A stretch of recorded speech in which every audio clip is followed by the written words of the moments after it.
आपका स्वागत है आपके अपने YouTube channel with my garden में।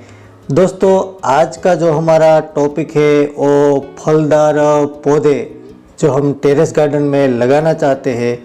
क्या आप अपने टेरेस गार्डन में टेस्टी और हेल्थी फलदार पौधे लगाना चाहते हैं दोस्तों? तो लेकिन कुछ समझ नहीं आता है कि क्या किस तरह से पौधे लगाने चाहिए, कौन सी मिट्टी बनानी चाहिए, कितनी धूप चाहिए और पानी कितना देना चाहिए। तो दोस्तों, आज का वीडियो आपके लिए ही है। आज मैं आपको टेरेस गार्डन पर फ्रूट प्लांट लगाने का सबसे आसान और प्रैक्टिकली तरीका है, किस तरह से वर्क करता है वो मैं बताने वाला हूँ। तो स्टेप टू स्टेप आप वीडियो में बने रहिएगा दोस्तों। पूरी इन्फॉर्मेशन है वो आप यदि अपने टेरेस गार्डन पे फलदार पौधे हैं वो गमले में लगाना चाहते हैं तो बहुत ही काम का आज का टॉपिक है वो होने वाला है दोस्तों। घर में दोस्तों सबसे पहले तो दोस्तों फलदार पौधे क्यों लगाने चाहिए उसके बारे में बात करूं तो घर में एक प्राकृतिक और केमिकल फ्री फल है वो आसानी से दोस्तों अपने ही टेरेस गार्डन से आप ले सकते हैं। इसके साथ ही दोस्तों पौधे से टेरेस का जो टेम्परेचर है वो भी दोस्तों काफ़ी हद तक कम हो सकता है। साथ ही साथ दोस्तों और डेकोरेटिव और ग्रीनरी है वो हमारे आंगन में या तो टेरेस में ही बनती है दोस्तों। तो छोटे बच्चों को भी और घर के सदस्यों को भी दोस्तों इस तरह से नेचर से एक जुड़ने का मौका मिल सकता है। साथ ही साथ दोस्तों कम जगह में आप 10, 12 या तो 15 पौधे हैं वो अपने टेरेस गार्डन में दोस्तों लगा सकते हैं। और इसमें दोस्तों किस प्रकार के पौधे हैं वो आप दोस्तों आपके टेरेस के लिए परफेक्ट होते हैं उसकी भी मैं कुछ लिस्ट है वो आपको बता देता हूँ। जिसमें दोस्तों अमरूद है जिसे हम थाई गावा भी बोलते हैं दोस्तों, वो भी लगा सकते हैं। नींबू का पौधा लगा सकते हैं, पपीता का पौधा लगा सकते हैं, अनार लगा सकते हैं, सीताफल है वो लगा सकते हैं, केले का पौधा है वो भी दोस्तों लगा सकते हैं जो खास कर ड्राफ्ट वेराइटी होती है। और दोस्तों उसके साथ ड्रैगन फ्रूट लगा सकते हैं। पॉट में दोस्तों ये सब आसानी से चलने वाले पौधे हैं वो भी है दोस्तों। कुछ स्ट्रॉबेरी है, ब्लूबेरी है, अंगूर है। इसमें दोस्तों एक अंजीर का पौधा भी है वो भी दोस्तों आप अपने टेरेस गार्डन पे वो लगा सकते हैं। ज़्यादातर दोस्तों ध्यान रखने वाली बात यही होती है कि टेरेस पर हमेशा ड्वार्फ वेराइटी है या तो ग्राफ्टेड प्लांट है वही लगाने चाहिए दोस्तों। एक तो जल्दी फल देते हैं और उसके साथ जो जगह है स्पेस है वो भी कम लेते हैं। तो इस तरह की वैरायटी है वो दोस्तों चॉइस कर लेनी चाहिए। उसके साथ दोस्तों ग्रो बैग या तो कंटेनर किस प्रकार का हमारे टेरेस के लिए ये फलदार पौधे लगाने के लिए होना चाहिए। तो तकरीबन दोस्तों 12 से 24 इंच की ग्रो बैग है वो भी अच्छी होती है। और 15 से 20 इंच का जो ड्रम या तो टब आता है दोस्तों वो भी लगा सकते हैं। यदि आपके पास सीमेंट पॉट है दोस्तों तो उसमें ड्रेनेज वॉल है वो दोस्तों काफ़ी अच्छी तरह होना चाहिए। ज़्यादातर तो दोस्तों ये वज़न वाली चीज़ होती है तो अवॉइड करें तो भी चलेगा। इसके साथ दोस्तों बड़ी प्लास्टिक की जो प्लांटर आते हैं वो एक तो कम वजन वाले आते हैं दोस्तों, तो उसका भी आप इस्तेमाल कर सकते हो। लेकिन ये सभी चीज़ें में दोस्तों जो ड्रेनेज वॉल है वो ज़रूरी होना चाहिए, वरना रूट सड़ जाती है दोस्तों, तो ये दिक्कत आ सकती है। उसके बाद दोस्तों मिट्टी किस तरह की तैयार कर लेनी चाहिए। तो दोस्तों प्लांट के लिए दोस्तों 40 से 50% के करीब दोस्तों आप गार्डन सॉइल है वो ले सकते हैं जो नॉर्मल मिट्टी हम कहते हैं।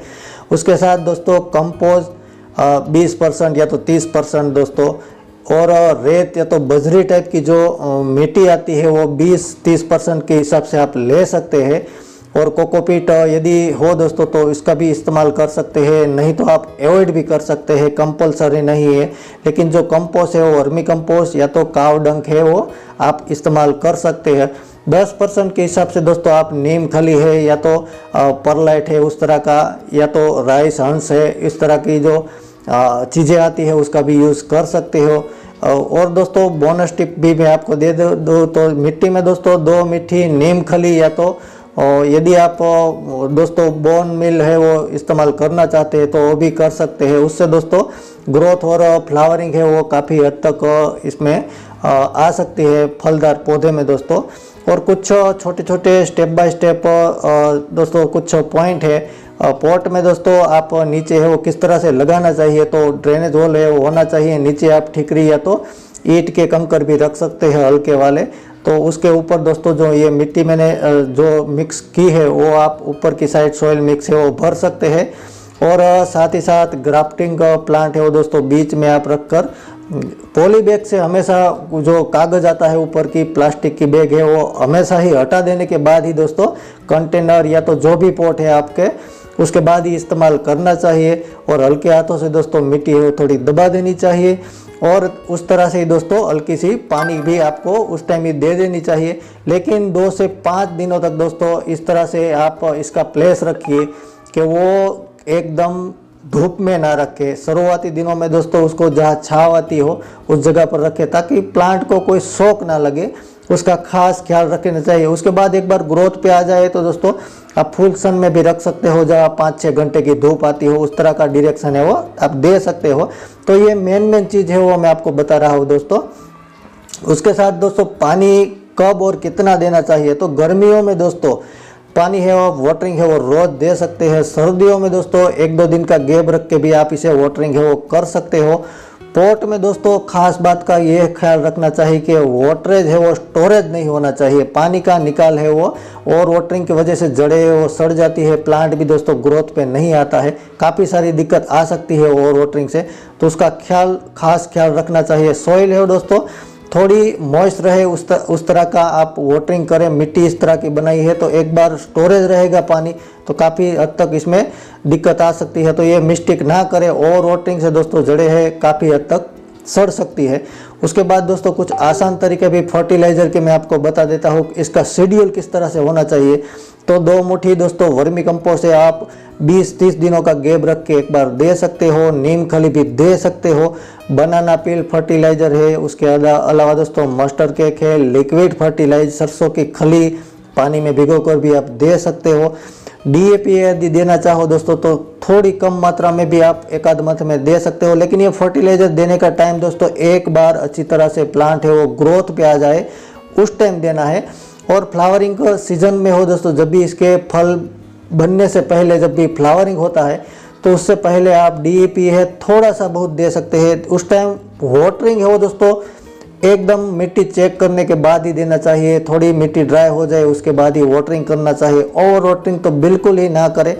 उसके बाद ही दोस्तों सनलाइट की और प्लेसमेंट की बात करूँ तो फलदार पौधे को दोस्तों 6-8 घंटे की धूप चाहिए। तो ऐसी जरा डायरेक्शन में रखें कि जहाँ 5-6 घंटे की तो कम से कम धूप आती हो। टेरेस का साउथ वेस्ट बेस्ट रहता है, फिर भी एक बार आप चेक करके कहाँ डायरेक्शन आता है अच्छा खासा धूप का उस तरह से आप प्लांट को रख सकते हो। और बहुत तेज़ गर्मी में दोस्तों नेट शेड होती है उसके नीचे आप रख सकते हो। तेज धूप से बचाना चाहिए, ये भी एक पार्ट ही है इसका। नहीं तो दोस्तों पत्ते हैं वो पीले पड़ सकते हैं। उसके साथ धूप कम है, कभी दोस्तों शेडो में फ्रूट भी नहीं बनते हैं, काफ़ी सारी दिक्कत आती है, कीड़े मकोड़े भी लग सकते हैं। तो नीम ऑयल का स्प्रे आप दोस्तों 5-7 दिनों में एक ऐसा लगे तो स्टेप टू स्टेप है वो 2-3 बार ही कर सकते हो। तो ये सभी चीज़ें हैं वो छोटी छोटी है, लेकिन दोस्तों फलदार पौधे में फल लेने के लिए काफ़ी इम्पोर्टेंट बन सकता है। और किस तरह का फाइनली प्रैक्टिकली टिप्स मैं बताऊँ दोस्तों, तो किस तरह का ये इसमें चॉइस करना चाहिए। तो हमेशा दोस्तों प्लांट है वो ग्राफ्टेड प्लांट ही ले जो 1-2 साल में दोस्तों फल है उससे मिल सकते हैं। शुरू में दोस्तों छोटे प्लांट पॉट में मत लगाइए, इसके लिए बड़ा प्लांट ही सूटेबल होता है। इसके अलावा दोस्तों इसमें रूट की ग्रोथ है ना रुक जाती है। यदि आप छोटे पॉट में लगाओगे दोस्तों तो ये दिक्कत आ सकती है। बारिश के मौसम में दोस्तों फर्टिलाइज़र है वो कम कर देना चाहिए, क्योंकि बारिश के पानी में ही दोस्तों इतना न्यूट्रिशन होता है तो उसे अच्छी खासी फर्टिलाइज़र उससे ही मिल जाती है, तो कम कर देना चाहिए। उसके साथ ही दोस्तों हर साल मिट्टी ऊपर की है वो 2-4 इंच तक ही निकाल देनी चाहिए और नई मिट्टी है वो आप इसमें डाल सकते हो, या तो दोस्तों वर्मी कंपोस्ट वाली जो खाद होती है उसका मिश्रण करके भी डाल सकते हो। हमेशा दोस्तों प्लांट के लिए एक सपोर्ट चाहिए, जो खास कर फलदार पौधे होते हैं तो ये ज़रूर ही लगाना चाहिए। तो ये सभी चीज़ें छोटी छोटी है दोस्तों, लेकिन काफ़ी इम्पोर्टेंट चीज़ें हैं।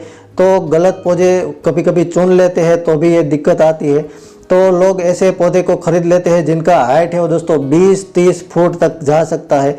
तो दोस्तों टेरेस के लिए तो ये डेंजरस हो सकता है। लेकिन दोस्तों रूट एक बार उसमें फैल जाती है और स्ट्रक्चर में प्रेशर आ सकता है, काफ़ी सारी दिक्कत आ सकती है। वाटरिंग है वो दोस्तों, हमारा स्लैब है वो उसमें लीकेज ना रहे उसका भी ख्याल रखना चाहिए, नहीं तो हम जहाँ रहते हैं उसमें भी दिक्कत आ सकती है। तो हमेशा ड्राफ्ट वेराइटी और ग्राफ्टेड वेराइटी ही चुने, फलदार पौधे जिसे लगाने हो दोस्तों। तो ये छोटे रहते हैं, नहीं तो दोस्तों ये ड्राफ्ट वेराइटी और ग्राफ्टेड वेराइटी जल्दी फल भी आते हैं, तो ये भी एक प्लस पॉइंट है। और पॉट में दोस्तों इजीली ग्रोथ भी होती है। तो ये एक छोटी छोटी चीज़ें हैं, लेकिन काफ़ी इम्पोर्टेंट चीज़ें होती है। और उसके साथ ही सबसे बड़ी गलती क्या करते हैं, तो कभी कभी 6-10 इंच का जो छोटा पॉट होता है या तो ग्रो बैग होती है उसमें प्लांट है वो लगा देते हैं, फिर बाद में 4-6 मंथ में मर जाते हैं दोस्तों। तो ये गलती भी नहीं करनी है। उसमें जड़ें है वो दोस्तों फैल जाती है, राउंड में शेप में जड़ें है हो जाती है और फिर प्लांट की ग्रोथ है वो रुक जाती है। तो मिनिमम दोस्तों आप 15-20 इंच का ग्रो बैग लिए या तो पॉट लेना चाहते हैं तो भी दोस्तों अमरूद या नीम अनार के पौधे के लिए 18 से 24 इंच का जो पॉट होता है वो उसी से दोस्तों खुशी से ये पौधा है वो चल सकता है उसमें। तो ये गलती बिल्कुल ही ना करें और मिट्टी है वो पोरस बनाए जैसे मैंने कहा। और प्रॉब्लम कहाँ कहाँ आती है, तो ओवर वाटरिंग से दोस्तों लोग रोज़ इतना ज़्यादा पानी डालते हैं कि पॉट में दोस्तों फिर काफ़ी हद तक एक स्मैप बन जाता है, तो रूट रोट होते हैं, फंगल लग सकती है, इन्फेक्शन भी आ सकते हैं, लीव येलो होकर गिरने लगते हैं। तो ये सभी चीज़ें हैं वो हो सकती है। उसका सॉल्यूशन भी यही है दोस्तों कि मिट्टी थोड़ी मॉइस्चर इसमें बनी रहे, बहुत गीली ना हो, उसका खास ख्याल रखना चाहिए। सर्दी में दोस्तों आप ऐसा लगे तो 2-3 दिनों का गैप रख के भी दोस्तों वाटरिंग है वो कर सकते हैं। गर्मी में दोस्तों आप एक बार मिट्टी चेक करके रोज़ है वो दे सकते हो। बारिश में भी एक बार मिट्टी है वो चेक करने के बाद ही वाटरिंग करना चाहिए। पौधे में दोस्तों पोषण नहीं मिलता है कुछ चीज़ों की वजह से, तो टेरेस में दोस्तों पॉट में फर्टिलाइजर जल्दी खत्म हो जाता है, ये भी दिक्कत होती है। तो फलदार पौधे के लिए दोस्तों हेवी फीडर एक चाहिए, उसे खुराक अच्छी मात्रा में चाहिए। तो न्यूट्रिशन की कमी भी की वजह से भी फूल कभी कभी गिर जाते हैं। तो दोस्तों हर 15-20 दिनों या तो 30 दिनों में एक बार चेक करें कि नीम खली की कमी हो तो नीम खली, वर्मी कंपोस्ट, इस तरह का बनाना पील है, मस्टर्ड केक है, जो पोटास वाली थोड़ी खाद होती है वो भी आप दे सकते हो फ्लावरिंग सीजन पर हो दोस्तों। और कीटक या तो कुछ डिसीज भी लग सकते हैं, तो एक बार कीड़े लग गए तो दोस्तों तो तेजी से ये फैलते हैं। तो नीम ऑयल का स्प्रे हो दोस्तों आप हफ्ते में एक आध बार है वो कर सकते हैं। कंटिन्यू 2-3 बार इस तरह का करेंगे तो फंगस भी या तो कीड़े मकोड़े हैं वो भी चले जाएंगे। तो ये एक ग्राउंड इंफॉर्मेशन है दोस्तों। तो इस तरह की चीज़ें है वो खास होनी चाहिए। रूट बाउंड होने के खतरे है वो दोस्तों 1-2 साल में इस तरह के हो सकते हैं, खास कर गमले में या तो ग्रो बैग में हमने लगाए हो। तो उस तरह की सिचुएशन आए तो गोल गोल घूमने लगने वाले जो रूट होते हैं दोस्तों एक बार आपको रिपोर्टिंग करना चाहिए और रूट है वो थोड़े बहुत है वो काट देने चाहिए। तो धीरे धीरे फिर है वो अपने आप है वो फिर ग्रोथ पे आ जाएगा। लेकिन रिपोर्टिंग करनी 2 साल में 3 साल में ज़रूरी बन सकती है। वो प्लांट ही एक बार ग्रोथ रुक जाती है तो आपको पता चल जाएगा। और ख़ास कर टेरेस की वाटर प्रूफिंग है वो दोस्तों करना मत भूलिएगा, इससे दिक्कत भी आ सकती है नहीं, क्योंकि स्लैब वगैरह में भी पानी है वो गिर सकता है और स्लैब भी ख़राब हो सकता है। तो आई होप दोस्तों कि आपको इस छोटी छोटी बातों का अच्छी तरह से ख्याल आ गया होगा कि यदि आपको फलदार पौधे चाहिए अपने टेरेस गार्डन में तो किस तरह के पॉट, मिट्टी, पानी और फर्टिलाइज़र किस तरह का डालना चाहिए, तभी जाके अच्छे खासे हम फलदार पौधे हैं वो ले सकते हैं। आई होप दोस्तों कि आपको आज की वीडियो है वो पसंद आई होगी। पसंद आई हो दोस्तों तो लाइक, शेयर और सब्सक्राइब कर दीजिएगा। आज के लिए इतना ही। Bye bye, take care.